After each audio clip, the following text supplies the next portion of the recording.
സദ്യകളൊക്കെ കേറ്ററിംഗുകാർക്ക് വഴി മാറുന്നതിന് മുമ്പ് പണ്ട് ഞങ്ങൾ ആഘോഷിച്ചുകൊണ്ടിരുന്ന ഒരു ദഹന പരിപാടിയുണ്ട്. ഒരു കല്യാണ വീട്ടിലോ പരവഞ്ചിരിപ്പ് വീട്ടിലോ എല്ലാം 3 ദിവസത്തോളം നീണ്ടു നിൽക്കുന്ന കുക്കിംഗ് മഹാമഹം.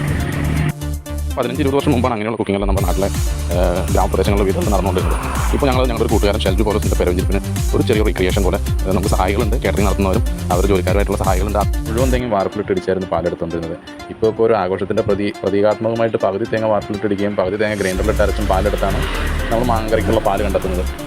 ഇഞ്ചി, ചുവന്നുള്ളി, പച്ചമുളക്, കല്ലുപ്പ്, മഞ്ഞൾപ്പൊടി, വെളിച്ചെണ്ണ ഇതെല്ലാം ചേർത്ത് തിരുമ്മി, അതുകൂടാതെ നമ്മുടെ അരച്ച മല്ലിപ്പൊടി ഒന്നുകൂടി ഗ്രൈൻഡറിലിട്ട് അരച്ച് ആ മല്ലിപ്പൊടി ചേർത്ത് വീണ്ടും തിരുമ്മി അതിനുശേഷം 2ാം പാലോ 3ാം പാലോ ഒഴിച്ച് അടപ്പത്ത് കയറ്റുന്ന മാങ്ങക്കറി. തേങ്ങാപ്പാലിന് തള വന്നതിന് ശേഷം നമ്മൾ മാങ്ങ കഷ്ണങ്ങൾ ഇട്ട് കൊടുക്കുകയും മാങ്ങ കഷ്ണങ്ങൾ വേവുന്ന പരുവത്തിൽ നന്നായിട്ട് വേവായി കഴിയുമ്പോൾ അതിലേക്ക് 1ാം പാലൊഴിച്ച് കറി ഒന്ന് കുറുകിയ പരുവത്തിൽ എടുക്കുകയും ചെയ്യുകയാണ് മാങ്ങക്കറിയുടെ. അങ്ങനെ കുറുകി മാങ്ങ വെന്ത മാങ്ങക്കറിയിലേക്ക് നമ്മൾ ചുവന്നുള്ളി, കൊല്ലമുളക്, വേപ്പില ഇതെല്ലാം കൂടി ഒന്ന് താളിച്ചൊഴിച്ച് കഴിഞ്ഞാൽ നമ്മുടെ മാങ്ങക്കറി റെഡി.